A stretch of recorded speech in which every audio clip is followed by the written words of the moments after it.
Town Hall Heroes.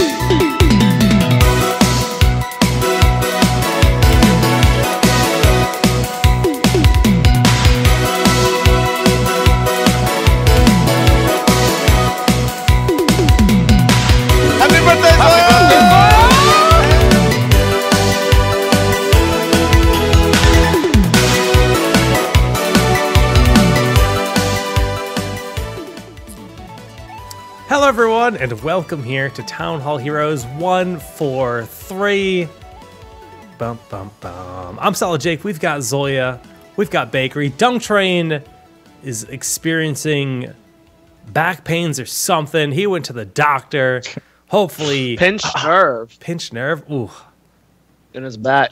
Sounds terrible. Yeah, Sounds everyone painful. tweet him, you know, your love and support and your rest in peace because he ain't making it, bros. This game. Back to a 3-man show, boys. If you The show goes through host fast now, man. Now, I know if you're listening to MP3, you can't see this, but I've got Genji's booty like right here. It's just off screen, but like it's tempting. Oh yeah, taking a nice gander over there. Tonight it's going to be a shorter show. I feel since there's no patch. You know, oftentimes those are the longer shows, but we're going to talk about Bloodlust. Going to talk about some of the developments that we've seen in the meta as it's shifting, and then HGC. I mean, notably, HGC is actually jumping forward to the 2.0 patch based on community and player feedback, which is definitely something we're going to talk about in large. And then, you know, we'll probably grab a few viewer questions before we sign off as well. But before we get to that, Zoya, what's good, buddy? How you been? How was your week? It was fine. It's fine. Played some heroes, worked, things like that. The grind. Yeah. Yeah. I think we won our match. Yeah. Yeah, we won our match. Wasn't it 3-0? It's 3-0 or 3-1. I don't remember who we played. No, tomorrow, I think? Yeah. Yeah. We won our match. It was pretty good. What's going on right now? Like, NA's bonkers, man. I don't know. I've been saying it since, you know, before I even was like back as a guest, right? Team's been practicing hard. It's finally showing. People are gonna be like, I know Jamar played like shit. No, we played really well. And it's starting to show. It kind of showed the week before, and then it's starting to show now. And then hopefully going into GFE this week, we can show that the team's practice is paying off. Well, I mean, that 3-0 was probably a big sigh of relief because it puts B-Step back up in the top 4. Yeah. It's like, all right, guys, we're good. We're good. guaranteed We've safety stabilized too now. Yeah, we're guaranteed safety, so we yeah. can't Crucible. It's awesome. Yeah, they're like, all right, we See got you guys salaries. second half. Crucible, however, you know, we'll get into all that a little bit later. Talk about the Crucible, talk about Open Division, how that's all tying in together, and when that's all going down. Bakery, how about you, buddy? How was your week? I saw some people in Europe got loot boxes. You get one? not yet. I'm holding out hope that I get a loot box. You know, like I really want a loot box, man. I mean, The real ones we're talking about, the physical ones, guys. That's what we're talking about. Exactly. Every time they do these like giveaways, like the Ragnaros, like all this stuff, I just really want it. Like I want it more than anything, actually. You didn't get Ragnaros? I did get Ragnaros. Yeah, I got Ragnaros. Yeah. I was still relevant then. Oh yeah. Just barely. Anyway, yeah, I've had a good week. I got to experience Try Hard for Good this week. So I went into Yogscast Studio, which is in my hometown, actually, as it turns out, and helped coach them, and of course Pyrian as well, for the EU version. And then I actually spent like 5 or 6 games with Scar and Voyboy as well, in like a 5-stack. I watched some. Yeah, that was a lot of fun, actually. So, yeah, let's hope they all do really well and raise a lot of money for charity. Yeah. See, what the problem with Bakery is he knows that if players play long enough without EU's influence, they might actually be decent at the game. So he gets in beforehand, warps their minds of their shitty meta before they can learn what's actually good. So EU just ruining everything per usual. That's cool. Try Hard for Good's been a lot of fun. I've been watching a lot of Dyrus, and a lot of Skara myself, and it's just a great program. I think it's been bringing a lot of people in. Even on my personal stream, there's like league people that are first-time Heroes players popping in, and my stream is quite small in the grand scheme of things, but it's really fun to be able to see so many new people trying the game. Even if you look at the Reddit metrics, I think the Reddit metrics are also still really good. I can pull it up, but last I checked, even 3 days after 2.0 launch or whatever the metrics track, each day's growth on the subreddit for Heroes of the Storm was still larger than the initial launch growth, which is like insane. Yeah, as of the 2nd of May, the growth is still greater than the peak of the maximum peak that we had in the past, which was the initial launch in June 2015. Well, so that's Blizzard's insane. approach to HOTS 2.0 has been brilliant. They've got this multi-pronged marketing campaign going on where you have people from League coming in, you have people from Overwatch coming in, you have people coming in who played the game in the past because it's HOTS 2.0, they want to see what's changed. You got so many people coming from different angles, and you're right, there's so many League people that are like, this game's so great now, and there's so many Overwatch people like, wow, this is the first MOBA I've been into. I don't know, HOTS 2.0 has been absurdly successful so far. Yeah, it's actually for sure super exciting. I mean, subreddit just hit 150K, and it's already climbed another 7,000 in about a week. Wow, so, nice. It's really good growth. Yeah, we passed the Diablo subreddit as well in terms of their following, and that's been around a few years longer. So cool stuff, really great stuff, and glad to see the momentum carrying forward. I wanted to open the show to talk about Bloodlust and kind of how the qualification process for the event's going to work, and it all starts today. So TLDR, Bloodlust is a tournament that we put on last year. We had Zoya, KO, and Dunk fly out here to my home studio, and we did an event that the community raised $11,000 for, and it was really kind of awesome. I brought in a couple guys that actually played on UConn and Heroes of the Dorm that are local, that actually went to school for art and production stuff, and I basically taught them how to run the show with me, and we did a show, and it was a really great event. So we wanted to do it again. We announced it a few weeks back, and I wanted to expand upon the way that crowdfunding works rather than last year, which was literally just people injecting cash. People are just donating, right? Which is cool. I super appreciate people, be willing to donate and fund an awesome event like that. But we wanted to, expand upon that this year. And we're expanding upon the way crowdfunding works, and we're expanding upon the way teams qualify. So we're starting off with 11 teams that have been nominated to be part of a nomination phase. So I went out, I reached out to every HGC Pro League team in North America, because it's an NA event, and I reached out to a few of the teams that have been performing well. In fact, I actually reached out to the top 4 teams in the HGC Open Division for NA. UTA are a little bit unsure as to whether or not they're going to be a team by the time Bloodlust rolls around, so they opted to not actually partake in the nomination phase. But we have everyone else here. And you can just go to smash.gg/bloodlust to see all the info, but I can show you guys the way it's going to work. So the nomination phase is 3 days long. And this is going to be kind of like a little Solid Jake podcast right now for a moment. So sorry, Zoya and Bakery, as I just take the wheel to explain this whole process. But so, we see the eligibility. These are the teams that we've put in. The community gets the Twitter nominations. It's all via Twitter, so you need a Twitter account to be able to vote. You get free nominations by following SmashGG. So I could just do this live on the stream right now. Oh, it doesn't show up that window because it's a pop-up, but it already says I'm following, so it gives me free notifications. Sweet, rip. And you can see LFM has 22 votes, Gale Force has 20, Teammate has 20. This has been live for about an hour, I think. B-Step up there to 13 in 4th place. And the long story short is there's 11 teams here. 3 of them will be dropped. So the bottom 3 will be dropped after 3 days. And then it will transition to the voting phase.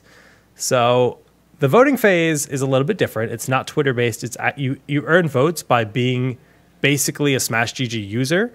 And you can earn votes by basically contributing to events. So since this is the first ever tournament for heroes on Smash GG, I don't expect anyone to already have votes. However, you earn votes by contributing to the prize pool. So if you're supporting heroes like you did last year, you want to donate to the prize pool, you want to donate to the Hot Pepper Challenge and make Zoya and Dunk Train suffer again, or whoever it ends up being this year, that'll actually earn you votes that you can then throw towards your favorite team to help choose those 4 teams that end up playing in Bloodlust out of the 8 that are remaining after nomination. For some of you, that might have been pretty confusing because it's nomination, 3 teams drop, voting, 4 teams drop, right, out of 11, and it gives us 4 teams. And but hopefully it's fairly easy to understand. A quick question. During that, you were talking about how the Hot Pepper Challenge could be done to Zoya or Dunk or whoever. Does that confirm Zoya and Dunk as casters for Bloodlust? Because I still haven't found out. There's more info coming soon, Zoya. More info coming soon. Oh, okay. By the way, Zoya, take a look at this sweet poster. That poster's dope. I'm probably going to buy one. Oh, wait, hang on. Whose signatures is that? Doesn't say Zoya or Dunk Train on there. I do see Fancy Pants and Dope Caster, though. So 323, Miwa confirmed. Miwa was confirmed as caster for Bloodlust, by the way. Observer. No, caster. Do you remember when Miwa cast at Esports Arena? He cast with Deluxe, Cognitive's old man Dylan. Oh, Miwa that would have been a disaster. disaster. Oh, it was awful, dude. I didn't get to see it. Destroyed in Twitch chat, and they come up to me and Jay How afterwards, and they're like, "Dude, how do you do this?" Like, well, first of all, we don't suck like that. That was awful. I did not see that. So funny, dude. It was so funny. It was the greatest cast I've ever seen. I actually want to see that VOD now.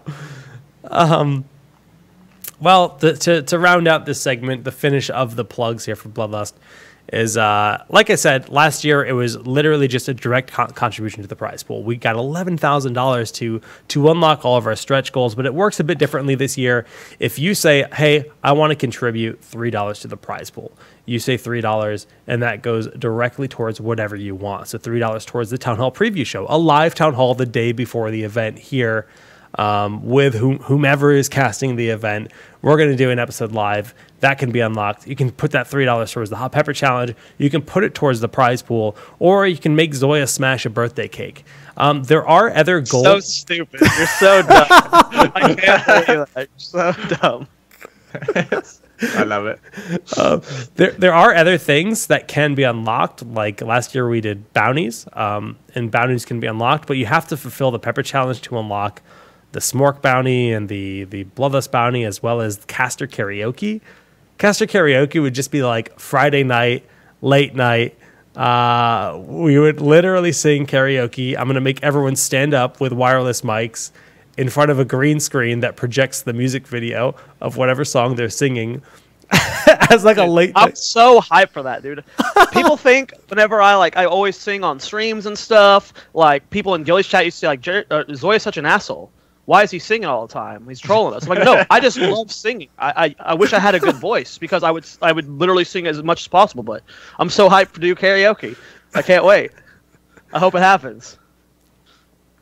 Yeah, it's gonna be interesting if we get that far and unlock it. But of course, if you do end up funding things like the Caster Karaoke, all that money just goes into the prize pool. So it's a fun unlockable that benefits the prize pool. So the community would effectively be giving $1,000 to the tournament prize pool, and in turn getting karaoke out of it. So I would like to quickly abuse my position as a Town Hall host and like to say that B-Step, the team I manage, is willing to do a few things throughout the voting process to help earn votes. And all we would require is, just a little bit of support. Come vote for us. If we make top 4 just in the nominations phase, I will do an AMA for Reddit. I will host it while we are at our boot camp. I'll make all the players answer questions and stuff for you guys. So if you guys want a B-Step AMA, just for the nomination phase, all we got to do is get top 4. So if we can get enough votes to guarantee us top 4 in the nominations phase, we will do an AMA at the boot camp, and then once we get past the nomination phases, if we make it to the top 8 for that, we will have more and more goals. We'll do like maybe little behind the scenes videos. We'll do maybe some fan games with McIntyre stream or something. We'll figure it out. But for now, just get us top 4 in that nomination phase, and we'll get an AMA going at the boot camp. I mean, that's a commitment. That's a real commitment for votes there. I guess I have to vote for them now. I want to see AMAs, dude. Yeah, AMAs are fun, and we'll do more stuff. Like if we get maybe an early win, we'll try and maybe do a live AMA from the NVIDIA boot camp offices. I don't know. We'll figure it out once we get past. When the is that nominations. boot camp? It is the week of. It's the week of playoffs. We fly in the 12th, and then we're there through playoffs, and we leave the day after playoffs. So. Rip. That Moobot was for the Solid Geek channel. Oh no. I'm the worst. Why isn't Dig playing? Well, unfortunately, there is this thing called latency. And latency is a bitch. Skill play. I'm fine. I can play with Tilted Ping. I can do that. I mean, we could make a backer reward to make Dignitas an option. We could do that. I mean, I don't think my team's going to agree, but I can do it. So. If B-Step gets first place in voting, Dignitas will play in the tournament. I'm not sure. That's what's actually going to happen. No, just believe me. I am an unconfirmed caster for Bloodlust. I know what I'm talking about. But yeah, it's cool. I like what Smash GG's doing. It's a risk, I feel, but this could be the next step of community crowdfunding tournaments and stuff. You think it's a risk? There's a lot of. I mean, I'm curious. There's potential that this could just be not successful. The website, there's always that potential. People don't like how it works and stuff. Well, just to draw a comparison, and one of the big variables that ended up choosing me to go with Smash GG because they're a company that actually started out as like a company similar to Teespring. They were merchandise sales, right? They actually sold shirts and stuff like that. And a group of guys that loved Smash Brothers, so they're like, well, let's try to bring our two passions together. I think they've been very successful in the Smash scene, and they're now starting to branch out. This will be the first ever Heroes tournament on their platform. But just to put things in perspective, they did Beyond the Summit, did Smash Summit this spring, and they had $178,000 worth of sales in their merchandise and crowdfunding. That's a lot of dollars. And that's all public information. When you contribute to an item, it tells you where that money's going. It says, if you buy this shirt, this much cost for production cost. I guess I should show this to everyone just so they understand. So when you go, if it's all right, I want to buy the Bloodlust shirt, designed by Kevin Schultz, by the way. He did one of Grubby's emotes, which is really cool. He has the Samuro emote that stretches the sword over. It's 3 parts. But he did our Bloodlust design. And when you go to purchase it, it's the compendium levels. It means 35% of the sale is going to go towards the compendium level of your choice. The production cost is about 47%. The processing fee is 4%, and then the leftover actually benefits Arcanate. That helps us, basically afford to fly out our casters, help us with all of our, the months of planning I've gone through for this event. Maybe risk wasn't the right word. What I meant was they're innovating how you do this. And that, anytime you innovate, it's always a risk whether the investment's going to pay off or not. Everything I see looks great. Look at that. See some of those grubby emotes in chat. I like it. It's like the next stage of crowdfunding tournaments. Yeah. And I hope this is the successful one because it's very different. And I like how they're pulling it together. Cool. Well, yeah, I'm excited for it too. It's definitely going to be an interesting year, I feel. 3 months till Bloodlust, so a lot can change between now and then between the teams, who's at the top and everything, but it's going to be a fun journey regardless.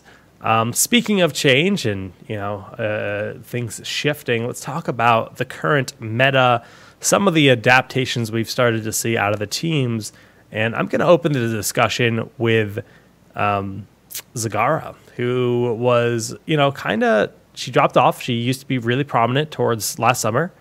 And then she, at least in NA, and then she really, really fell off. And, a couple patches ago, they gave the Hydralisk the damage back. They didn't, it's still pretty easy to kill, but it does some solid DPS. And suddenly she's become a laner once more. We've seen Maw, we've seen Nidus, and Bakery. Europe's always been weird and played all kinds of heroes, but how do you feel about Zagara? Zagara hasn't really hit Europe in the same way that it's hit North America, for sure. Right. Like, I kind of see it as like a very situational pick. Like, she does some things very well, right? Like, sometimes against certain heroes, she's a very scary laner. Although against others, she actually loses very hard. So you still have to be careful about picking her for that. Obviously, with Nidus, she can be this pretty dangerous global threat. If the enemy team commits and Zagara had everything set up, then she can just like instantly take a keep wall before they can get back. So like these things she does well, sure, but I still feel like whenever you pick her, you open up like huge weaknesses within your composition. Just in terms of like you cannot team fight. It's not a true global. So if the enemy team also has a global or also has a way to ensure they don't commit to anything, then she doesn't get value that way. And I think in general, she's not the kind of hero that's going to truly stick around and be a consistent staple pick. Just because I think it's very easy to counterplay her if you actually put some work in and try and figure out how to. But having said that, I do think she can be very effective as a situational. No, almost no. Use the first word. No, you were right the first time. Almost cheese. It's almost cheese. No, it's not true. Split push. Pushing is cheese. Anytime you push, you're cheesing. You're a scumbag, and I hate you. Don't play Zagara. Don't play split push heroes. I hate it. Yeah, I agree with basically everything Bakery said. If you can like she works really well in drafts. If you like have the perfect last pick for her. If it's just like you don't have the global counter with a fall stat, or they don't have very much wave clear, right? You can sneak a Zagara in, but I agree with Bakery. She still seems pretty easy to counter. You just have to be ready for it. I want to see her thrive. She's one of my most played heroes. That's why I opened up the segment with her. But I agree. It's so funny watching people go for the quest talent level 7 on the roaches for her, because like it's only takes 20 hero connections, right? You need to have the roach drop pod hit 20 Isn't heroes. It 30? It's 20. I believe. Let me confirm. Bile drop. It is. It's like 5% per time, and once it reaches 150%, I think a tree just fell in my backyard. I heard a that. chainsaw, so I'm gonna AFK for a sec. Fantastic. Anyway, this fucking show is nuts. It's been an unlucky week so far, I reckon. Let's not talk about Zagara. I mean, I hate Jake for bringing it up. We discussed it. She sucks. Like she doesn't suck in the sense that she's bad. She just Zagara sucks because I hate her. But so let's. What else do you want to talk about, Baker? Your hair, Jake. How's your tree? It's in the woods. I saw people and I immediately got scared, so I ran away. Okay. Aren't they in your backyard? Well, that's the neighbors. It's their tree. It's in the woods, so we're good. Wasn't actually in my yard. I was gonna be tilted as fuck though, because I just raked. If there was tree branch in my yard, nah. Angry Jake GG. Yeah, so I don't know. I just want to see I want Zagara to feel interesting, and I think she's probably like one of the least interesting heroes when it comes to like her options. Like there's no way for her to really have strong burst. Like if you go the roach build and you complete the talent, it is good burst, but you absolutely need CC. And it's like when you compare her to some of the newer heroes, like my favorite comparison to make on my stream is just you look at Chromie's W. Chromie's W, you don't know where it's crashing, and it does a shit ton of damage, and it travels a million yards away. And like if I'm committing to something like a questing talent on Zagara's E, I want something more than just like damage, right? The roaches are nice because they give her push potential, but it also feels like that's supposed to be like her burst too, the way they've built the hero. So make it so you can't see the E or something. I don't know. just that little radius circle of like, oh, get out of here, it's gonna be roaches on us, makes it so easy to dodge. Okay. So we're not gonna have time to go into this topic because this is a whole nother topic, maybe two, right? Maybe but, two. So this is for next week, but I'm just gonna start it off. Basically, Jake, what you're saying is that you want to go at level 1 to be able to choose between being a team fight caster and a pusher, is what you're saying. I think that'd be dope. You want a multi-class assassin Zagara. Because, like, just pusher heroes are so uninteresting. Like, Sylvanas has ways to be super impactful in the fight. Like, she has enough DPS output with her Q. You can build into it, and she's got plenty of push. Wailing and Maw are both similar. Yeah, Wailing and Maw are both there. I'd say Wailing is probably more reliable than Maw, though.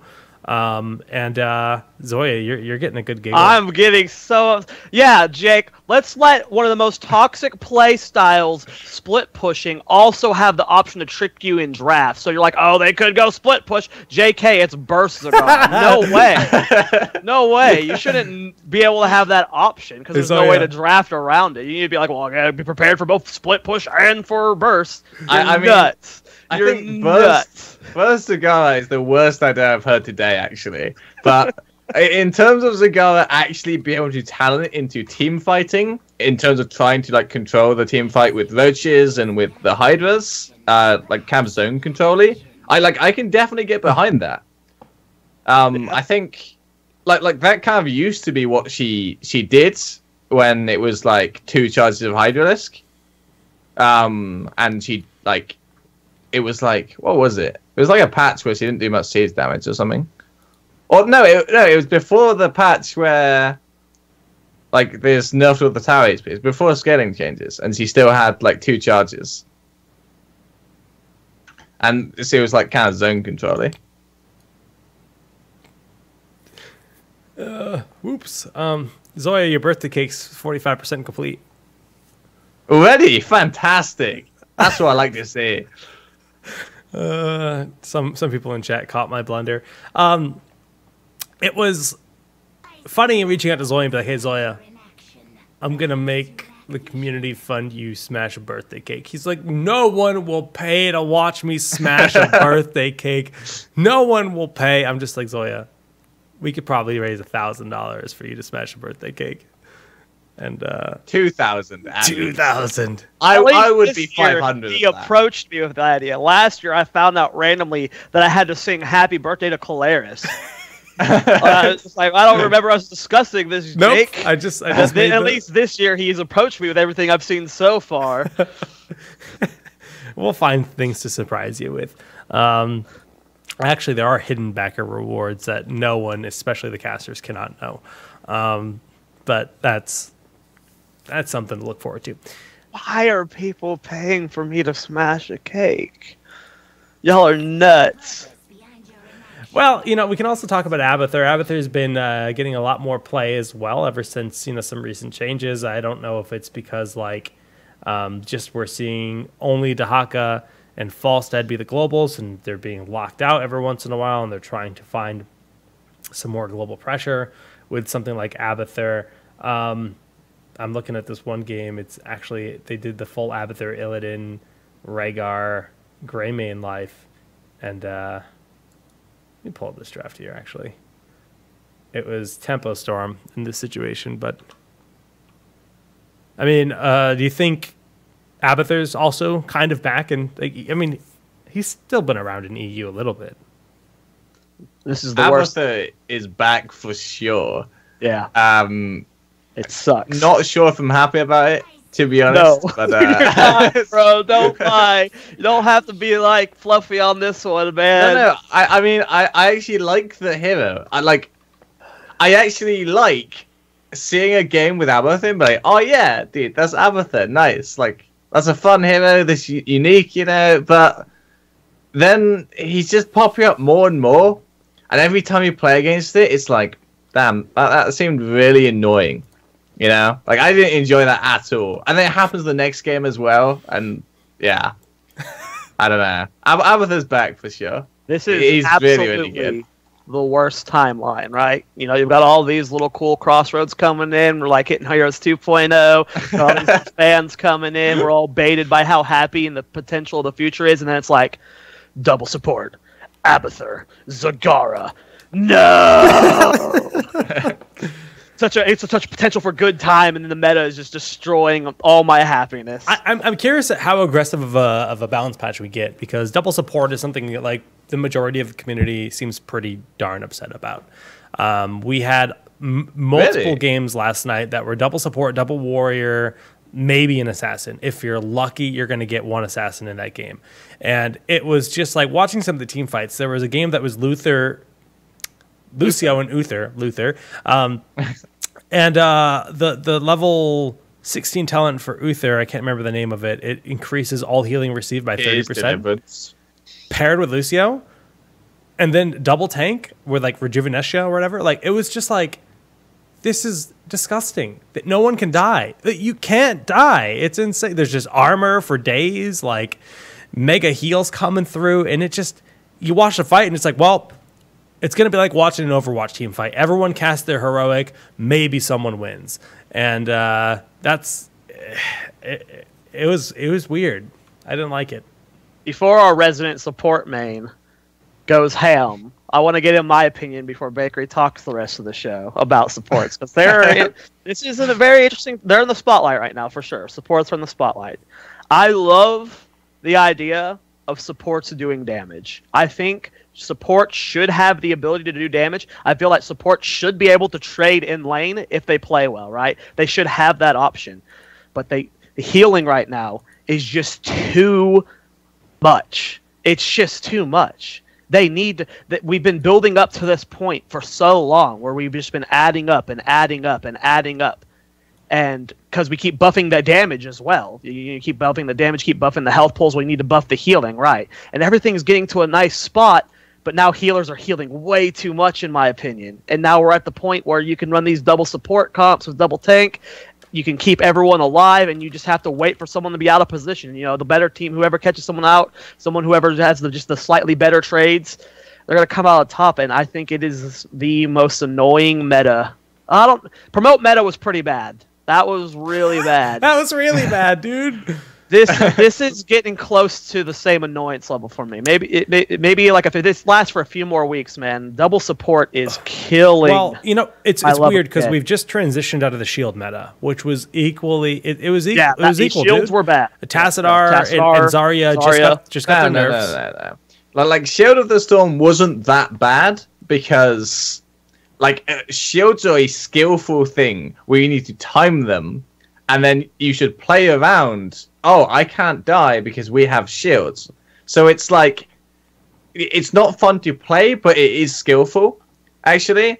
Whereas now we've transitioned into, you just press Q and maybe E and sure, press W as well. And now nobody dies anyway because healing is infinitely easier to use and infinitely just more universal than shielding.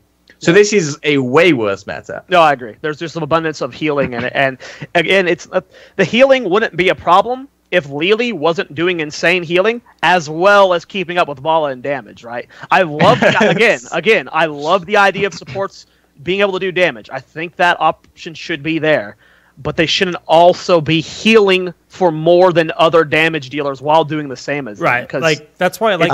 Okay. Hang on. Before we go any further, I just need to say, Zoe, that's a really dumb thing to say. Like, do you say that supports should just do damage? They should do as much damage as a carry, and then be able to trade with someone in lane off of that damage? No, I'm saying they shouldn't be able to do that. That's the problem right now. They can. Lily can heal and do as much. I like the idea that supports can do damage. You said you think that supports should be able to trade in lane if they play it well against assassins. I think in some cases, sure. Support, some cases, sure. Like a Karazim. But this makes... I mean, I guess Karazim, sure. But stuff like Mouth, if he trades he shouldn't ever. Then he just pops a Q.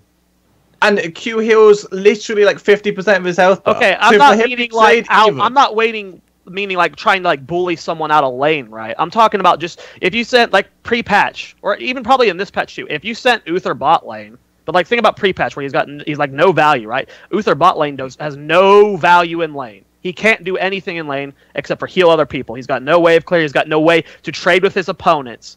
I feel that there should be a balance there, like with Mouth. He's got wave clear and the healing, right? So he can maintain a lane. If they don't have wave clear, give them a little bit more damage. But right now, all healers have damage. All healers have insane healing. And a lot of healers do have decent laning as well. So it's like, why pick an assassin in a lot of situations when healers are as good?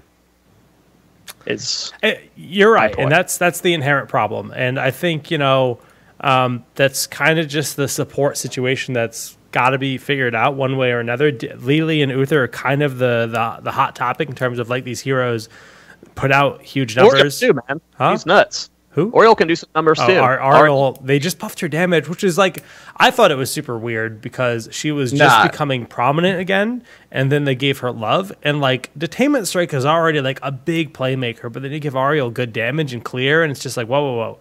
What doesn't she have? Cleanse? Oh, well, she's got a better version of Cleanse as an ult, so I don't know. I got my 2 cents in. I am clearly not the one that people should be listening to. But this is how I feel as an uneducated and bad player, right? I can't stand the current state of supports because how powerful they are. Like, Baker, I would love for you to just rip into it right now. Everything you feel about the supports right now, because from my perspective, I can't stand it. Okay, so I should have planned this out, man. I could go for hours on this, right? I know. I want you to get some of it out, man. Okay. I want to hear it. Go ham. Wait, let's get your Baker hat on before you start ranting. What? Nice. That's a chef's hat. But that's all I got right now. Let him roll with it. Jesus. I'll do it. I'll do it live. Alright. So basically, better for sure. Right. That looks good. Stay still. All right. Don't move your head. Here you go. Okay. So as I was saying, so like, I don't know. I think the direction they went with supports, they basically, what they wanted real trade-offs. Because if you think back to what supports used to be, right? You look at like old Uther. How old? Like which phase? Like we're talking about old Spore. He had sprint. I'm talking like no. I'm talking like release game. I guess like around BlizzCon 2015. Where this guy, he has like D's wave clear with his W. He has like insane burst healing, and then because of his W being an 8-second cooldown at the start of that phase, he also had D sustain, right? And then you look at Kazim, who had really sick burst healing, like really like insane sustain healing, but he was lacking wave clear, right? And then you had Rhaegar as well, who around the same time, he had wave clear, he had sustain, he had burst, like obviously he has ancestral. So like, and then moving on even, you have a lot of, just a lot of heroes that do everything, like every role that you expect out of a support, which is, like sustain healing, burst healing, like saving ultimate. All of the support heroes had all of it, basically. Yeah. Or they would trade one off, maybe. So obviously, wave clear as a trade off, or like it was a nice little balance between them all. Yeah. You always have someone that can fill the role you need. But that creates a really boring meta where any one time there are 2 supports that are good and 1 that's viable, and we saw that for ages, like a really long time. That was just the case. Jake, what are you doing right now? Stop moving the overlay, Jake. Come on. And I think what happened is that Blizzard saw, guys, I think the reason this doesn't work is because these are just numbers. Like, to actually balance these supports and make everything viable, we just need to nail the numbers and then never change anything again. And then that's going to be really stagnant. That's going to be boring. That's not interesting for players because it feels like they're playing the same hero. So what they did is they try to give supports specific strengths and specific weaknesses that would make them, that makes you pick them not because they're strong, but because you want what they bring. And that created a lot of variety. So we saw very recently within HCC, we've seen Mouth be the top healer because he is overtuned. But we've also seen Lucio. We've also seen Brightwing, even sometimes. We've seen Karazim, we've seen Rhaegar. We have even seen a few games of Uther before his rework. We saw a few games of Medic. Hang on, what other supports are there? I'm checking them out. We've even seen Tyrande solo support. So it's created a lot of diversity. And that's why we move towards this role of supports, where they are always missing a key part of the kit that a support is supposed to have and has had since the game came out in alpha, basically.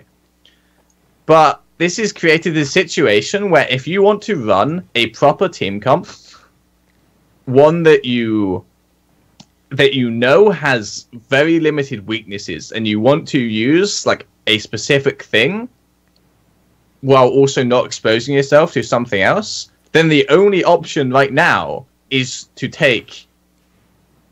What are you guys laughing about? This motherfucker, mid-dialogue with Bakery, is eating a banana. He just starts eating a banana. Keep going. I'm listening to you. I'm digging what you're saying. I'm digging it. So the only option now is to take a second support to not leave yourselves open to those weaknesses. How do you fix that? And so that's why we have 2 supports right now. And I don't even think it's like the raw healing numbers, because when people output way more healing than damage, you don't need 2 of them to make up for that.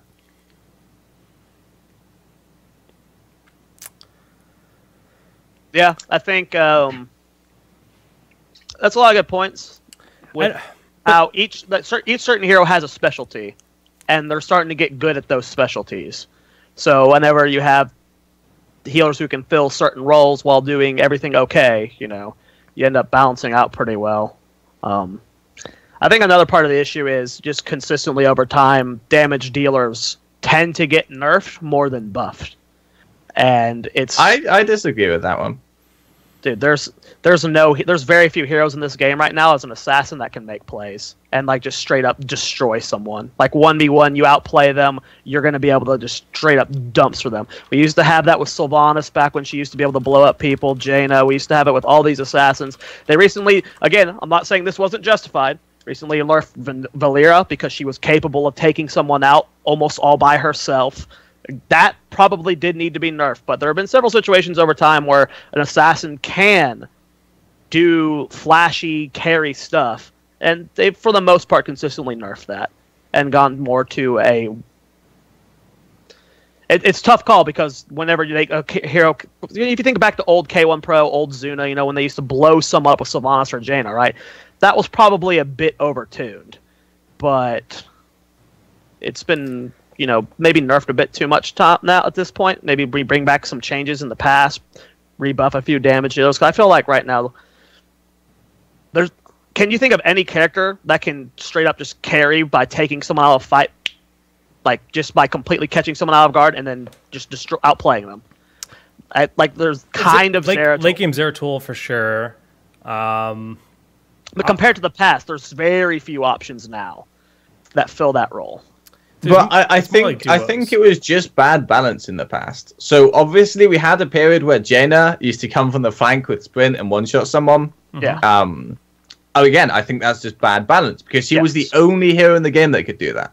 Yeah, Jaina flanks were like super punishing. And then we had anything. Then we had Greymane back with the triple hit ult.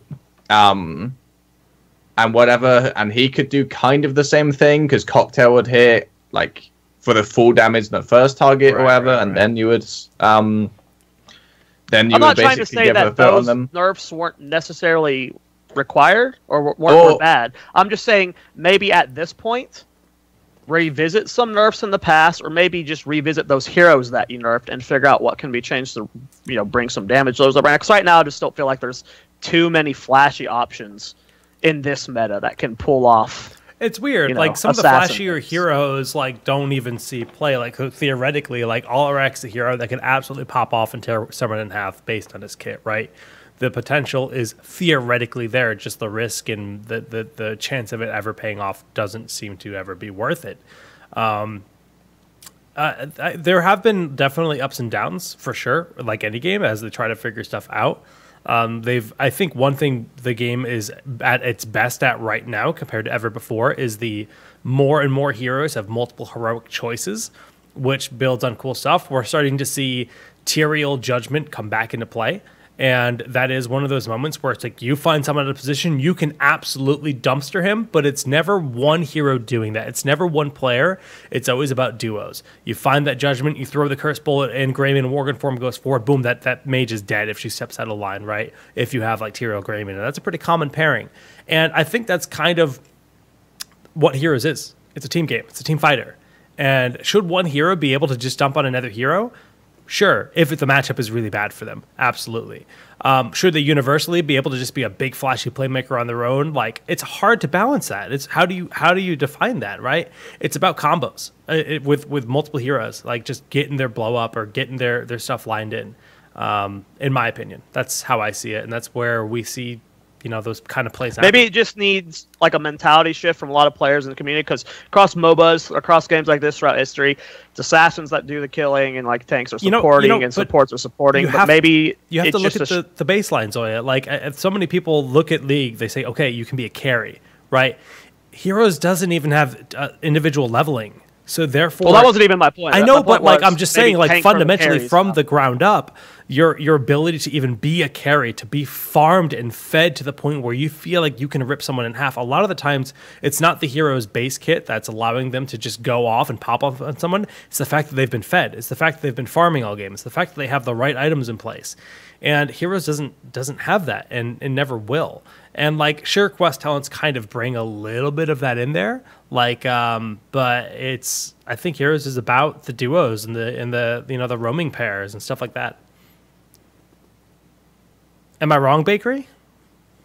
No, I'm leaning towards your side on this. Like, I think, but what I was going to say earlier is basically that it's been one-off. Jericho one-shot someone. Okay, now Li Ming can do it. Okay, now Greyman can do it, and so on. But overall, there's never been a meta where... Okay, stop focusing on this point where I say one-shot. I know, we know what you mean. We know what you mean.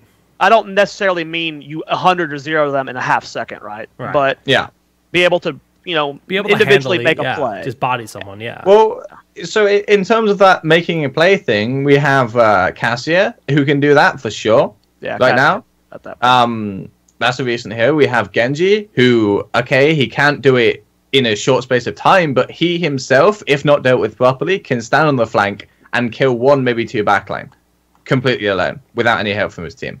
As long as his team is team fighting and he's playing it correctly and he's not being dealt with. We still have Li Ming, who of course can always hit the value combos and then clean up with Calamity. Like, I think there's a lot of heroes right now that actually do a lot of damage. But again, what happened is that we moved into this meta where the top healers were ones with sustain. So Mouth, Lucio, before Lucio it was Brightwing. And we're missing out on healers who had burst heal, and I think that's why it kind of feels like we're moving away from damage, even though I think statistically and objectively we aren't. I definitely think something needs to change. I don't know. I'm not a game designer. I can't justify anything. Like, I can't argue with what Blizzard thinks is best. I can't argue what the community thinks is best. I don't know. Maybe there needs to potentially be diminishing returns on healing, like if the fight goes on for 30+ seconds or something. I don't know. I definitely think healing is too high still. There's something I feel has to change. I'm not smart enough to be the one to figure it out, right? Yeah. But I can just say that a lot of the times I am unhappy playing the game because of this current meta. Something's got to change. I'm not a pro player. I don't know what's best. It's everyone agrees the double support right now, and like some heroes like Lucio and like heal bots, no one likes it. Like no one has. But it's really difficult to find like the way to make those heroes work. Like I still think Tyrande is like one of the most fun supports to play and to have in your draft because your heal is kind of like. It's just like here's a little bit. It's impactful. You save people for sure, but it's not like a 6-second regrowth that just keeps the whole team perfect all the time. 5 seconds, Jake. Come on. Jesus, like I thought it was 5. Like there's no way. Like that's already OP. But anyways, like it's well, one of Heroes' blessings is its curse. It's its greatest curse. The heroes are so well designed. Like, every single hero is fun to play. They've got a really good kit. So when they're that well-designed, they're also going to be that equally hard to balance. And if you overtune well-designed kits, that well-designed kit turns into something that's extremely overpowered, which is why we do see those, like, massive nerfs to, like, certain burst aspects or redesigns of talent kits, is because their kits are so well done that even just something small can spiral that into something ridiculous, like... on launch, I'm sure Blizzard thinking that Abathur clones could get ults didn't seem like the biggest deal. Oh, God, remember that? But that was just so awful. And now looking back on it, it's like crazy. But there's these, that's just one change, right? You just remove that option at the heroic, and, it makes the situation so much better. So you don't know what needs to be changed with these such well-designed kits and stuff that it's hard to pull off sometimes, I can see. But, yeah, the point is... Please do something, Blizzard. Save us from the double support meta. Okay, so I think we have 2 more things to talk about. The first is that why is hero specialization in kits, like in terms of moving tanks more towards anti-mage or anti-auto, and in terms of moving supports more towards burst or sustain, or indeed damage, and why that's causing issues in heroes where it isn't in other games. And then the last one is what we would do to fix it. So I'm going to start off with that first one.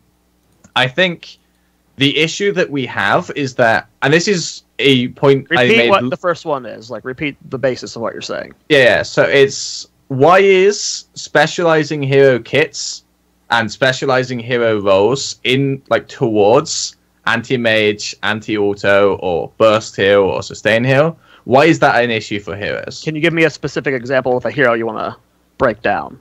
I'll do that in a second, yeah, sure. Okay. So, a point that I made a long time ago, actually, on this show, when I was speaking with Dunk Train, when he also wasn't a host, about why nerfing healing would not work for a game like Heroes, is that in Heroes, there are no resources that can be directed to members of the team. Every single hero on that team shares exactly the same benefits. That's changed a bit with questing talents, but the core concept remains the same. In League of Legends or Dota, then you have to say if, like, the optimal strategy is to sacrifice the resources of one of the members on the team so that they can do things without resources. That's what they're going to excel at. And then the other person... Early game, they can do a lot just with their base kit, but again, they don't get amplified by items as much as other characters. And that's the support and the jungler. So, those heroes, heroes can be specialized because you need 2 roles. You need that support who's not going to get gold. You need the jungler who's not going to get gold late game. And then you also need your top lane, which can be tank or bruiser. And then you need mid lane, which is going to be your AP damage, and then you need bot lane, which is your AD damage. So specializing heroes doesn't matter because you need roles. There are 5 roles that you need on any team. In heroes, there are 3 roles that you need in any team. You need a single frontline, you need a single damage dealer, and you need a single support. So the other 2 spots are completely open. And that means that when you specialize into a hero, you can still do every roles by just doubling up on those picks. And I'm talking about double tank and double support. And so in League of Legends, you always miss something from your comp. You can never have the comp that does everything. But in Heroes, because there's only those 3 roles that you need, you have room and you can do everything with your composition. You can have, like, something that's really common right now is a noob and Arthas, anti-auto, anti-mage. You can take both of them. Something that's really common right now is Lucio and Oriole, the best sustain healing in the game and the best burst healing in the game. Yeah. You can take both. There's no downside. This is why I ask this guy questions. He may be a dumb EU person with dumb EU strats, but he's smart. Up here. So yeah, I'm not sure if you guys want to chime in on that. Everything you said made perfect sense to us newbies down below, or at least to me. I got everything. Yeah, I agree. That makes complete sense. Why it can end up in a state like this. You know, I never looked at it that way, though. The way you kind of compared it to, let me scoot forward towards the mic and pet this cat, towards to League, you know, the fact that League does have these defined roles is kind of the beauty to the classic MOBA, but it's also the beauty to Heroes, where Heroes can be that flexible. It's just, it's tough when we get in metas like this, like the double support meta, like you're right. Play to win. It's very strong when you have these supports that like can dish out the damage to be sufficient, can let you win the objective. And here, at the end of the day, Heroes is about winning the objective, right? That's, you know, oftentimes that's what gets you the W. And you know, I was talking about that Lucio Uther comp yesterday with double tank, and it's just like the most like the least flashy possible play style of the game, but you can't fault it in terms of you know, a strategy. It worked very well. And to specify, it's double support is part of the issue. It's also how it enables double tank. That can be part of the cancer as well right now. The fact that 2 healers can keep up 2 tanks so sufficiently is part of the problem. So I wouldn't say it's 100% on the supports, because the double tank also makes it a little bit booty butt cheeks right now. But double tank can be fun. I'm just looking forward to like the possible reclassification of like having actual bruisers, because then it won't feel like double tank. I feel like you take some sustain away from some of these bruisers, maybe like in their talents. Like you know, Sonya gets away with so much shit. She feels like a big damage dealer, but if like, you know, the Sonyas didn't have stone skin and stuff like that, would it cripple the character if you gave her like a little bit more aggressive options in that place and just said, look, she's not a tank, she's a bruiser, and you just kind of like drive that a little bit further? I don't know. It could be interesting. Well, I want to say 2 things. I think both of those can be good. I think both double warrior and double support have potential to individually lead to fun things, especially if supports are a little bit more refined a bit, to where they're having 2 doesn't do an insane amount, where both having 2 together. Like, you know, when we used to see Tasrana, that was a bit AIDS, but you get the idea. Tasrana last night, yo. Well, I'm talking about old school, and it was the only double support comp we saw. You know, it was a little bit strong, but you saw the potential of double support, how they both filled each other's weaknesses as well as balanced each other out a bit. I like that potential idea, but the fact that both are doing so well together is part of the problem. For me, I think this is something that said to me. I wish McIntyre could have come on the show today, because he's the one that said it in chat today, and I only want to kind of briefly mention on it, but I definitely agree with what he said. He mentioned 16 talents. Back when Heroes was first, like, still kind of getting going, casters used to talk about the 16 tier all the time.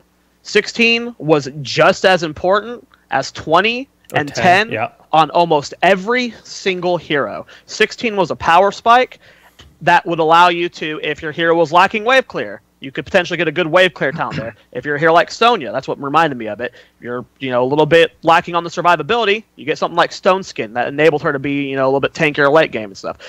Every hero used to have these 16 powerful spikes, and that doesn't really feel like the case anymore. Some heroes still have really good power spikes. Not really anymore. 16 tiers are just a tier now, but they're back then they were 16 tiers, and those tiers used to, again, allow you to fill weaknesses of your character. Maybe that could be something that should be revisited, is giving heroes powerful 16s that would fill in gaping weaknesses in their kits, because that's not really something you hear casters mention all too often anymore. There are some. I'm not saying they definitely but exist. Before, like I'm talking about a year and a half ago, every hero 16 every meta hero was important. You thought about stuff like Fishing Hook coming in, and or is it 13? Nah, that's 16. That's 16. maybe 16 talents could be the answer. Again, I'm not a game dev, but that's something McIntyre mentioned briefly earlier today. I would love him to expand on it, but 16 doesn't feel as impactful anymore on a lot of heroes as it used to. You know, just to like kind of roll things back to the support discussion, like, you know, we were talking about how like you don't have gaps, right, Baker? You're like, and if a support does have a gap, you're just going to grab the other support, and they're perfectly rounding it out.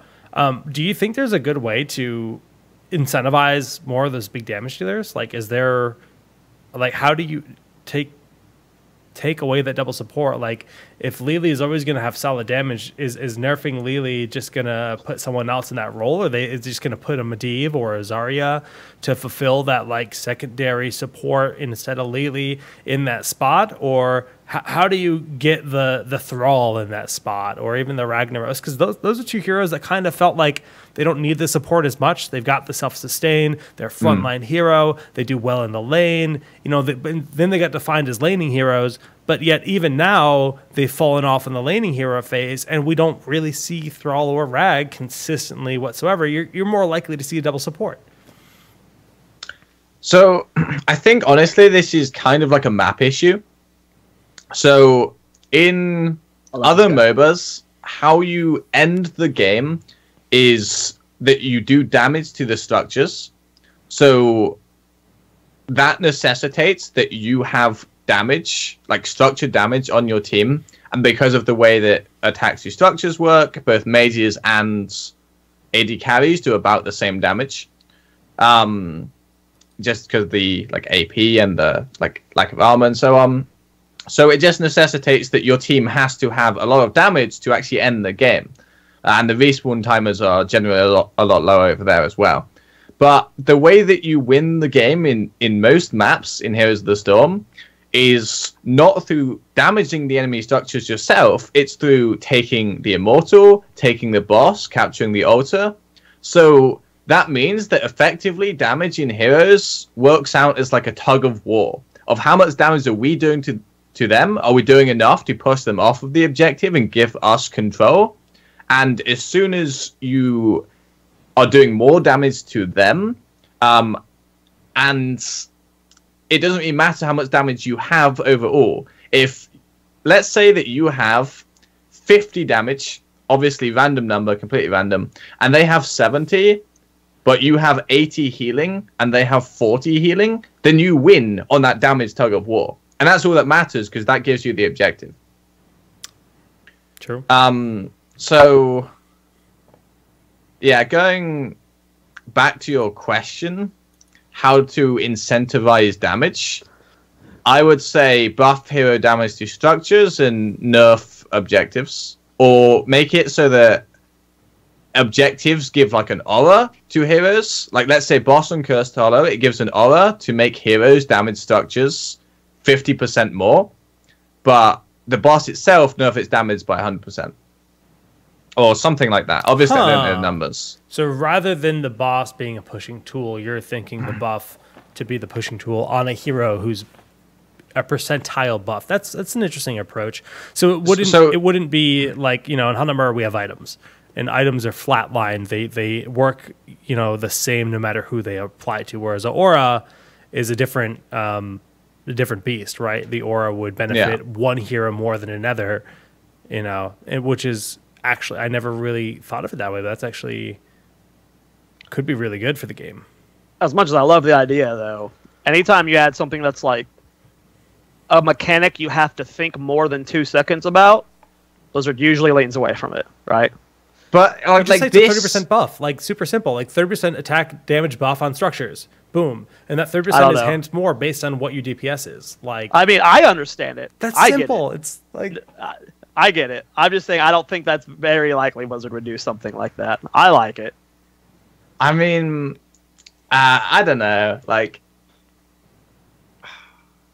Overwatch did something not long ago. They only did it once. That was actually kind of long ago. It was like 6 months ago. They did like an experimental PTR Well, they're like, this PTR is going to have wacky changes. They like changed numbers on like 3 or 4 heroes. They drastically changed ults. They did a few other things. And I don't remember how many of the changes went through, but it's the only time I feel that Blizzard did that with Overwatch. It was just like an experimental PTR where they just did a bunch of changes, and people got to go test them out. I don't know how successful it was. Might not have been, since we haven't seen it since, but I mean, there's so many cool changes, like Bakery just mentioned, like that, where you can just tweak numbers and stuff. I would love like an experimental build, like a way you can tweak numbers in custom games, a PTR that's designed for like, you know what, this weekend we're gonna try buffing heroes damage by 50%, and just see what happens, right? Like maybe a little bit more in depth than that. So but any form of experimental build would be cool. I don't think Blizzard would do it though. The fun thing about that is like, technically we could do that with the Sandbox Cursed Hollow. Like technically, we could run an event where we decide, it's going to be 25% additional damage across the board to structures or whatever it is, and tinker with it. The problem with the current state of the game is like there's no way to do that in the lobby. That's a tool that is always the player number 1 has that control, and he can give that control to all other players, and it just makes it a little bit weird. But like, I actually really hope they expand upon that Sandbox utility to be like a lobby option, because if I, as a caster, if I could set the lobby rules and then have the game go in, I would run tournaments like that just to see. Well, not even just for like custom games. Like with Overwatch, they encourage people to go test out these bizarre changes on the PTR. Like, I don't know. I think there's a lot of Heroes is unique. Like, I think everyone will agree to that. Yeah, of course. It's creating its own path in this genre. Maybe, just doing crazy stuff to see what could happen, Open it to the public. Someone in chat said the Overwatch PTR that they did. I wish I could remember the changes, because I remember some of them. I think they increased or decreased ult. No, I think they increased ult generation bait by like 30%. Wow. Lucio got some absurd buff. There were some crazy changes, and I don't remember exactly. And it was like the first time I've seen a Blizzard game do a PTR that was purely experimental. And I believe some of the changes did go through, or at least a tweaked version of it. That would be fun. So. I think now that 2.0 is out, maybe sooner than later we'll have, maybe the team will feel willing to try that. I'm sure they test all kinds of stuff in-house. And naturally, Heroes is a game that, like, when they've announced some things, it's scared the crap out of people and got them to raise their pitchforks very quickly, which might have burned Blizzard, like Artifacts. Like, the response to Artifacts was just immediate, giant backlash, and that was something they were trying to expand upon, the customization of Heroes. Who knows? I've been saying this for months. I would love to see something like Cleanse and Bolt. How League has the Flash and everything. What if you could make those abilities exist for everyone, and like nerf the crap out of Bolt, make it a 4-minute cooldown or whatever, make it half the range, but every hero could have it at level 1. Same thing with Shrink Ray. I think that could be a really interesting effect on everyone, right? Just gives more. Zori, you were talking about you want more people to be able to dumpster someone. Well, if you have Bolt at level 1 and you're playing, X hero, maybe you can make that outplay. Maybe you can spend that Bolt and make a big play and have a swing early on during a phase or whatever. So who knows? Just another random taunt. I don't think chat likes your ideas. I just want to try it though. Like it'd be like Flash in League. You start with it, right? Yeah. You select it before the game and then start with it. So it'd be like a loadout type thing. Part of your loadout, you'd have these two bunch of generic talents that just gives you a resource. And we talk about resources in Heroes. Resources tend to be your heroic ability, your health and your mana pool, and then your well. Is your well on cooldown? Can you tap the well? Is the well available? Those are your resources you have to manage. But then you also have Cleanse. It's another big resource that supports have, right? Maybe Cleanse is restricted to all supports, but every support can have it. Maybe bolts and stuff are all restricted to assassins or something, or melee assassins or whatever. There's a lot of different things you could do. Like speaking about those Jaina flanks, you give Jaina sprint back.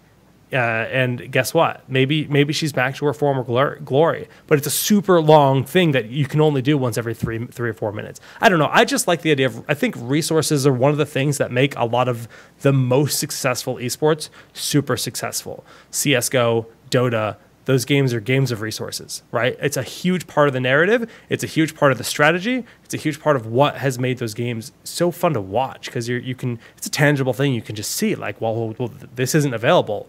And it's just one of the thoughts I've had. Artifacts. Bring them back. I don't know. Wish Dunk was here. Dude, I would have loved to talk about this with Dunk. Me too. I hate having to be the one bouncing off a bakery because I'm not good enough for that. Half the time I just sound like it. Can't keep up with these pros, man. I can ask them questions, but I can't debate. I'm okay. I can just vomit words. That's what I do. So the last thing about double support and double tank meta is how do we stop it? Yeah, that's on you, buddy. Tell us. It's hard. Listen. Okay. Just so add the first more thing I would do is I would balance sustain healing around Karazim instead of balancing it around Mouth. Yes. Might be bad for Mouth's kit, but since Root is such an integral part of the meta right now, I don't think he'd take too much of a hit. The second thing I'd do is balance burst healing around Uther. Probably still Uther. Yeah, I guess he's kind of the only one that's like specialized into that right now. Burst heal, yeah. Yeah. I mean, Ancestral's fine. It's a huge heroic long cooldown that's easy to shut down. Well, not easy, but you can play around it. And then the third thing I would do is I would try and take a look at maps, and I would try and give more things to do on each map. So Towers of Doom is actually a map where we don't see double support very much at all. Even in Hero League, people tend to not go double support. And that's because you have 2 solo lanes and you have a tri-lane. But you gain a lot of benefit from having things like a global and having things that can do camps alone and having things that can zone for cap. Like, there's a lot of actually roles that you can choose on that map. Even just things like backdooring altars. Like, it's kind of cheesy, but there's a role for it in terms of, like, the Folstad and the hacker and stuff like that. And then in terms of taking boss, in terms of pushing to get the altars. There's so many things you can do on that map that when you pick double support, you actually miss out. So, yeah, those are the 3 things I would do. I would rebalance sustain healing around Karazim. I'd rebalance burst healing around Uther. And then I would try and give more things on the map so that you miss out on things when you draft double tank or when you draft double support, like Towers of Doom. When you put it that way, though, it just makes me want more big 3-lane maps, because like Towers of Doom has become my favorite map to watch. Period. I like playing on it. I love watching it. It always feels like there's different good variety of drafts. The drafts are always fun. Doesn't ever feel like, oh God, we got to watch this draft. Really, this is happening. Like, and it's the kind of map. It forces fights, man. It makes you fight, and that's what's great. Is when you actually get a fight. You're not running away with Lucio all the time. You're not moving to the next objective. You have to fight over these points. You have to get core damage. You can't slack. And like, it's not as like, if you take a fort early on, and there's no keeps, right? That do permanent catapults, right? You can clean up any. You can fight. You can take losses in a little bit of push early on to force fights and stuff. We're changing Bloodlust to just be a Towers of Doom tournament at the end. And permaban Lucio, we're good. I would love that, actually. The Towers of Doom only tournament. Or permabanning Lucio. Towers of Doom is my favorite map for everything. It's a great map, dude. It really it's crazy how that map's done at 180, because that was my least favorite map. Yeah, we were all so like, that map was added it. Once people learn how to play it, though, it became much more fun. It's the hotness, it is. I mean, the one negative is if a tournament if there's ever like an upset on the map, or it's like the last map of the series, the end is so anticlimactic. That was my original point with it. It can be. That's what when that map came out. I remember me and Glaurung went ham on that map for that specific reason. Yeah, but it also has some epic games where it gets down. And then we had that one map at Heroes Rising that Gilly and I cast. That was like an hour-long fight at one of them. And I was like, oh, okay, this map actually can be dope. Yeah. Really. But it's the kind of map where if you stomp, you stomp, and that's that. I mean, which is fine. It's never as bad as Hanamura, though. 40-0, anyone? NA at Katowice, Craigasm. That was fun. Let's just shift into HGC a little bit and just talk about the standings. Not too much the meta. We touched on the meta a little bit already earlier. Unless there's something that stands out to you, Bakery, you want to bring up. But let's look at the NA standings first. Now, we know Niantic is playing in the Crucible regardless. They're 2-10 this season, but that second Crucible spot is actually still up in the air right now. It's Team Freedom and No Tomorrow that are the two that are fighting for their lives. I think Superstars is safe, but I'm not 100% sure. Do you know for sure, Zoya?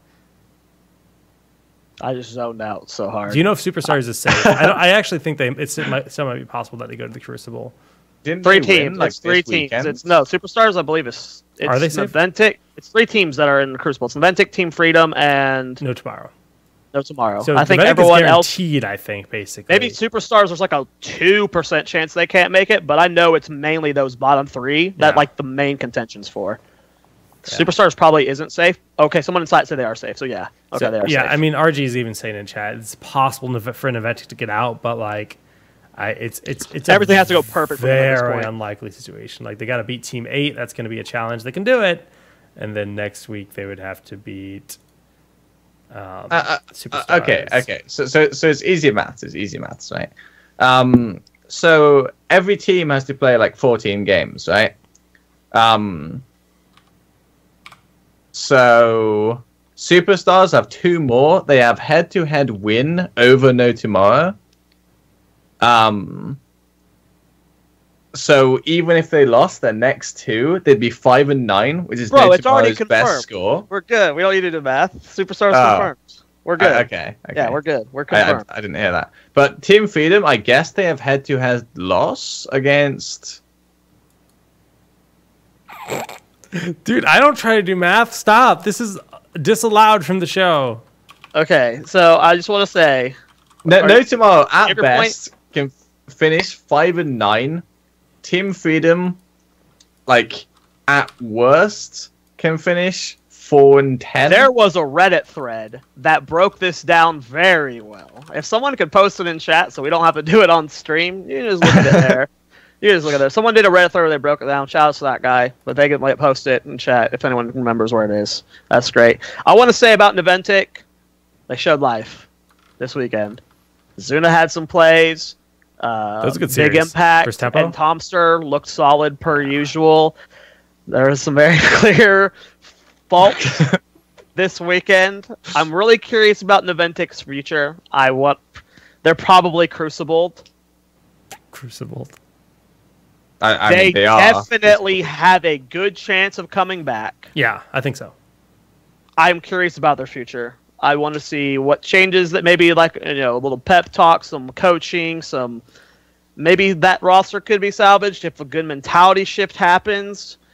But I'm curious to see what's going to finally happen with Niantic. I think right now we're at a rise where we can either veer off and Niantic that roster has a good chance of making a comeback for next season, or I won't want to say the plane will crash because that plane has crashed. We're just seeing who survives at this point.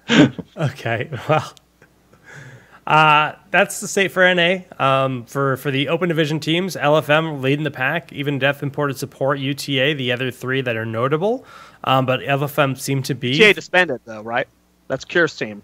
The rest of the team exists. They brought on Frosty to replace Cure. So it's Cure. So what happened to Cure? So only Cure's gone? Only Cure left. I think Cure is probably in talks to HGC Pro League teams, if I had to guess. He subbed in for Team 8 already, and so that's, who knows? Cure's definitely going to have people we're getting close to the roster swaps time. Yeah, we're going to that phase. So Cure preparing. He's like, look, I don't want to commit to UTA. He's going to look for a bigger team that he thinks he has more potential with. Very talented player. So we'll see where Cure ends up. Definitely a very talented free agent. Yeah.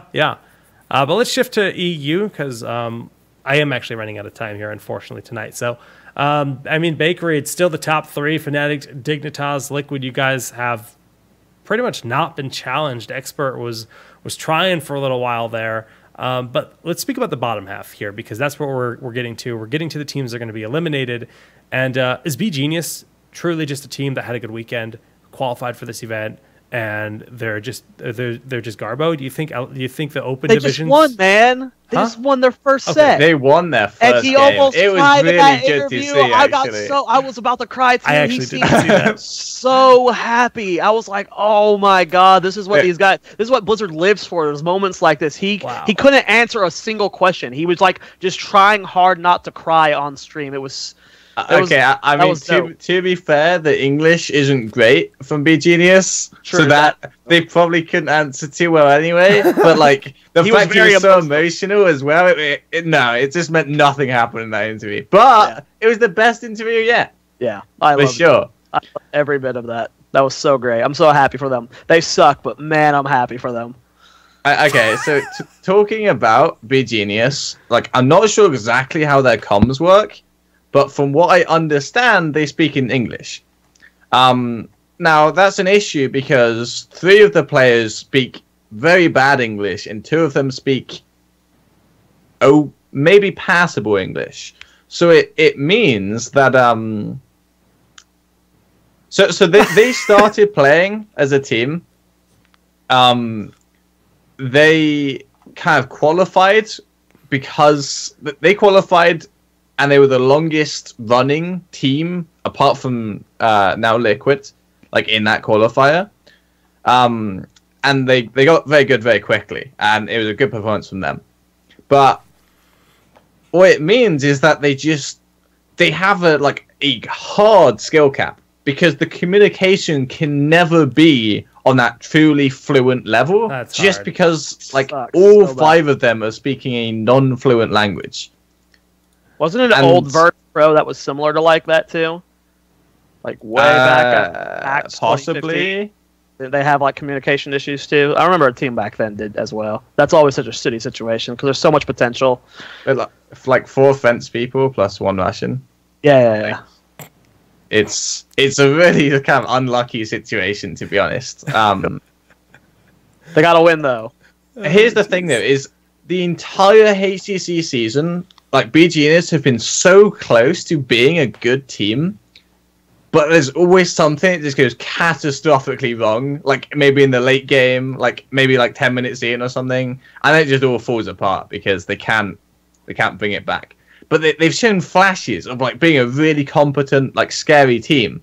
And then, it was 3 games, against Playing Ducks, where they looked like the best version of themselves. And I was actually so happy to see that they finally reached their full potential and showed it to everyone. I was really happy for them. Yeah. To break it down a little bit for chat, imagine, this is actually a perfect example. You're watching TownHall Heroes and you're listening to Bakery go on a rant and you get about 70% of what he's saying. 30% is just jumbled up with his dumb accent and the weird words he used. But 70% you get. So imagine making that more like a 50-50 where half the time you have no idea what your teammate's saying and the other half you're getting mixed go in and do this and then follow up with really you don't understand it.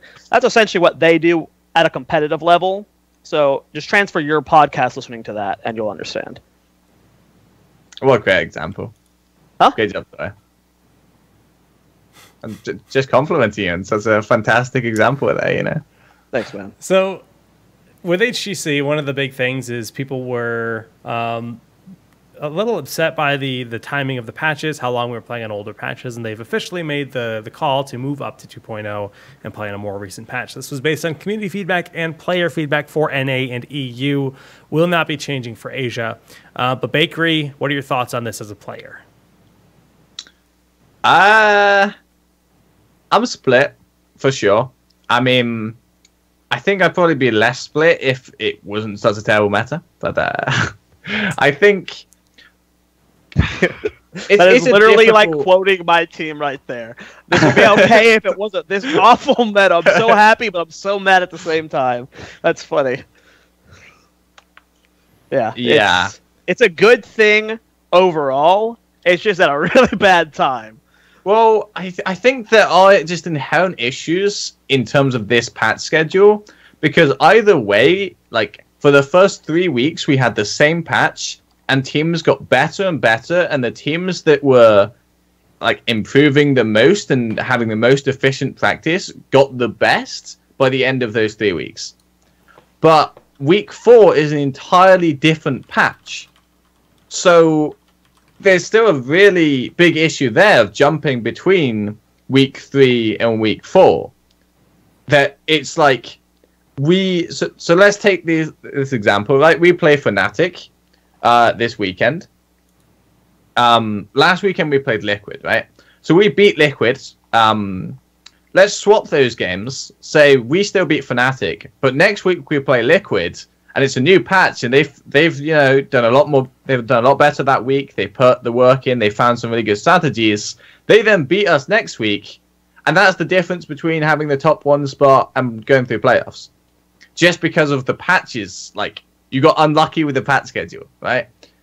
So I think that's a real issue, that having different matches on different weeks is like out of your control, affects your results.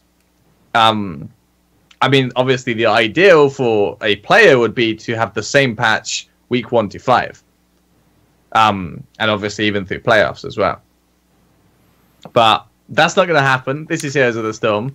We get patches every week, which is a blessing and a curse, of course.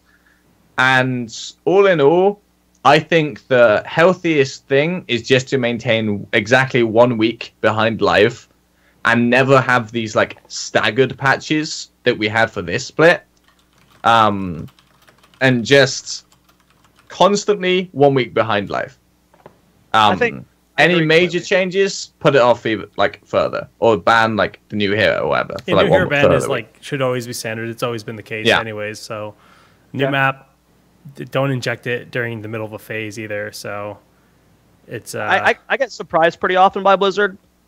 This was not a move I was expecting on their end. I am very surprised that before, like, only a few weeks before playoffs, they're willing to make this change, which is, when Blizzard surprises me, it's usually a good thing. Dude, you gotta make bold moves during these moments like 2.0, right? You want to make the game translatable to all these new players, especially as an esport, right? You want esports to succeed, to adopt the esports format to tie in with what the gameplay is like. That way, new players can get the value of watching a competitive event.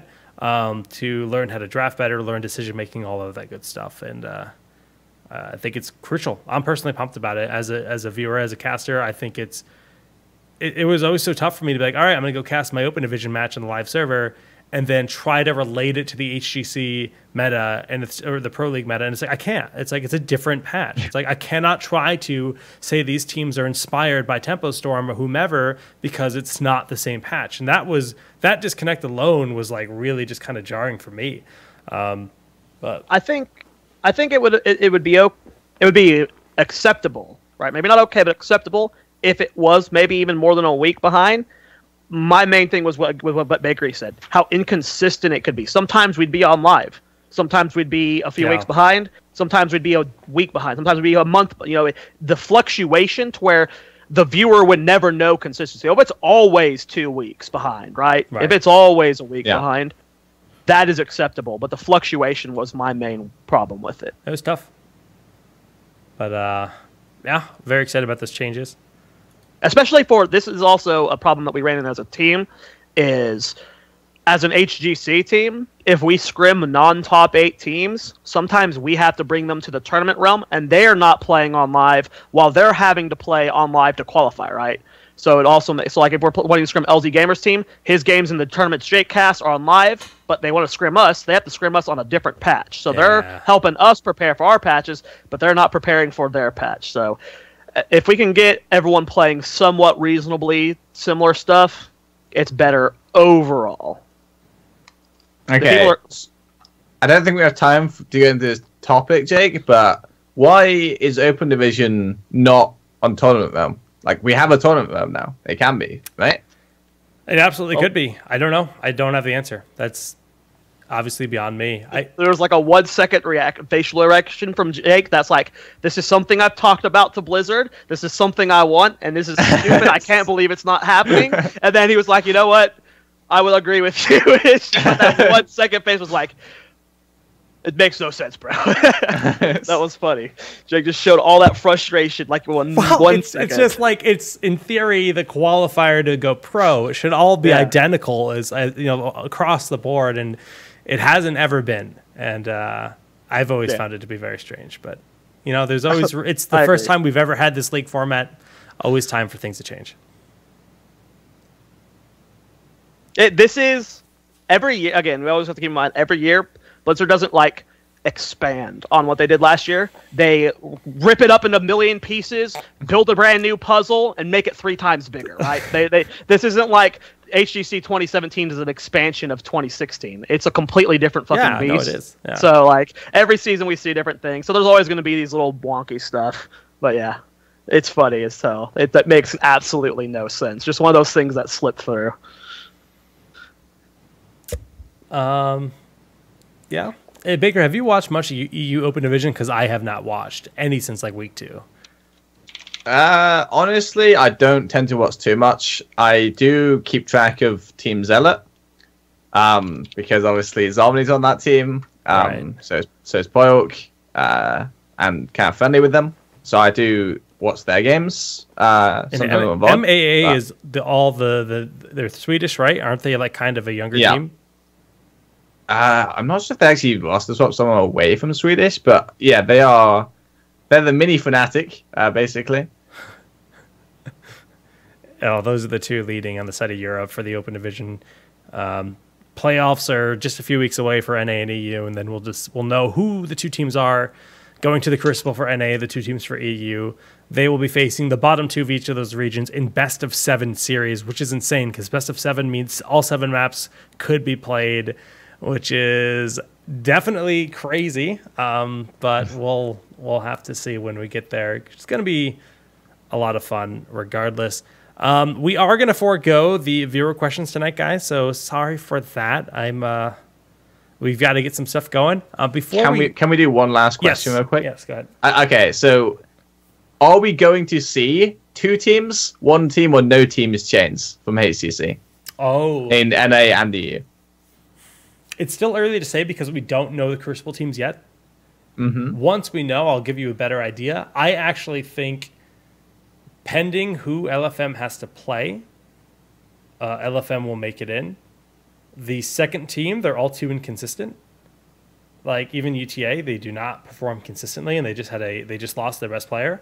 So like, I have a question. To win a best of 7, I don't know. Do teams make roster changes before the Crucible? Can they?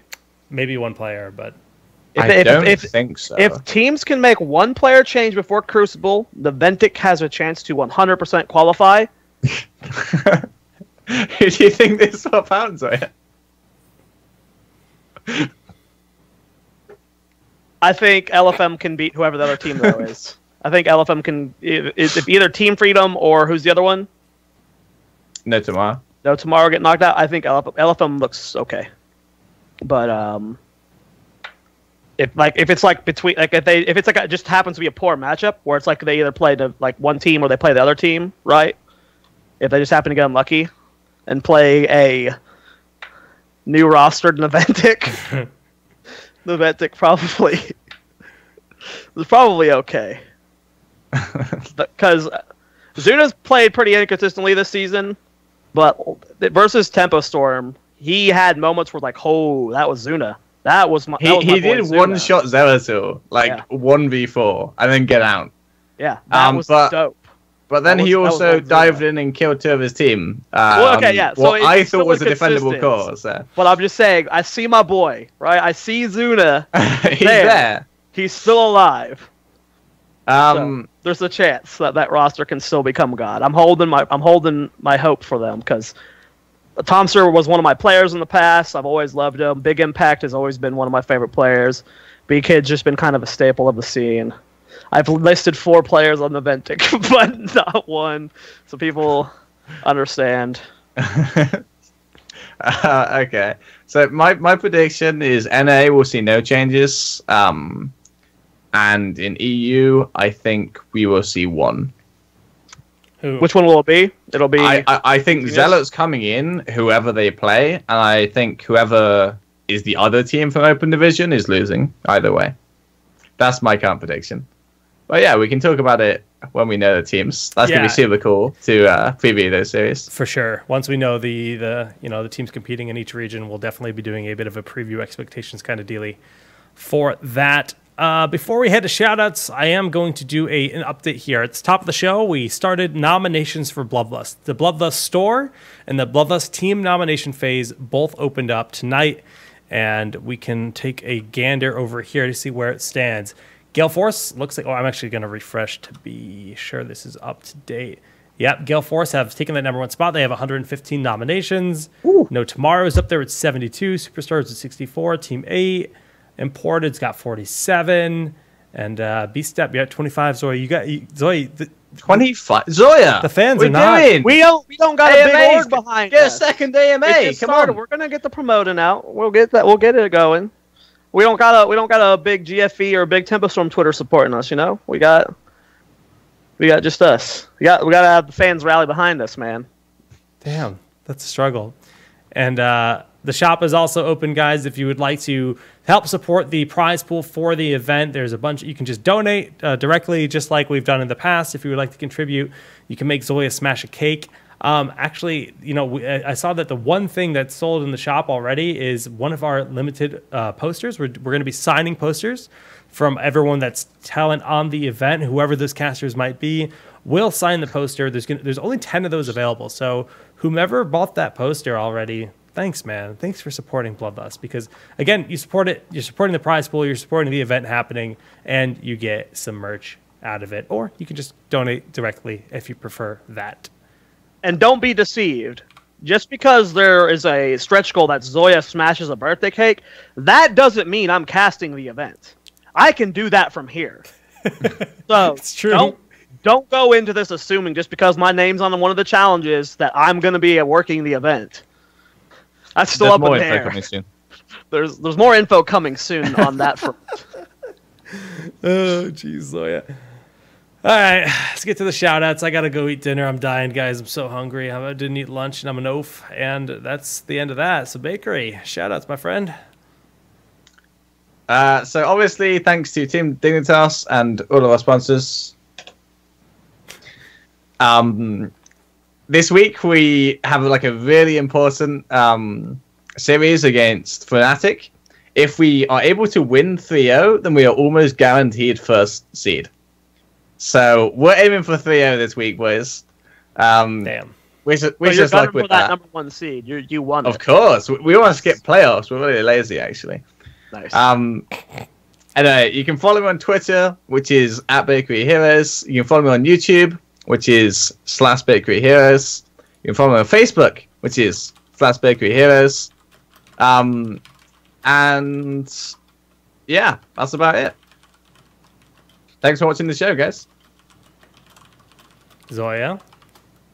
Well, first and foremost, shout-outs to my main man, Dunk Train. Get well soon, my brother. Hope your pinched nerve gets fixed really, really well. I am the manager for B-Step. We are 4th place currently. We are guaranteed being back next season. And we're starting our comeback, guys. We're so excited to play this weekend, so please come out, cheer us on. I believe we play GFE and Superstars this weekend. I think we play GFE Friday. So make sure you guys show up and chat, show Beast Up the love. Again, if we make it into top 4 on the nominations part of Bloodlust, we will do an AMA at the NVIDIA boot camp. We'll be doing an NVIDIA boot camp the week before playoffs. We'll be making some content there with the NVIDIA guys as well as MetaThreads guys, and you'll hear from us there. A big shout out to Bakery and Jake, always making this show fun. Yeah, and, boys. Follow me on Twitter @TempoZoya. where I tweet about wanting to play Dauntless a lot. Gosh, I want Dauntless really bad too, I'll be honest with you.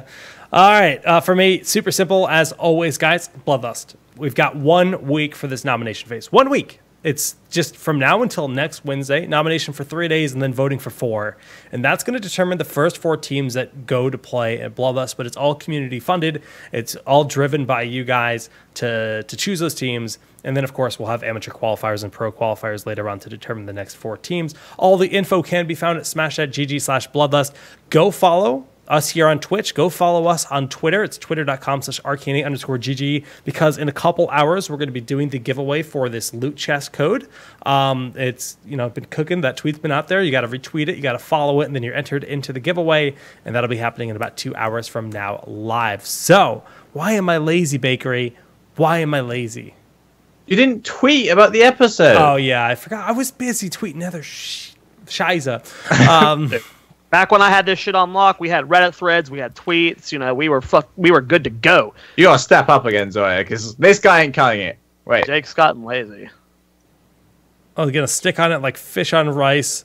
This guy, one over from you, isn't cutting it. You need to step up, Zoya. Sorry. Hi, fam. I'm going to make you watch the intro as an outro, and we'll see you next week. GG's, and I miss you, Dunk. GG! Welcome here to TownHall.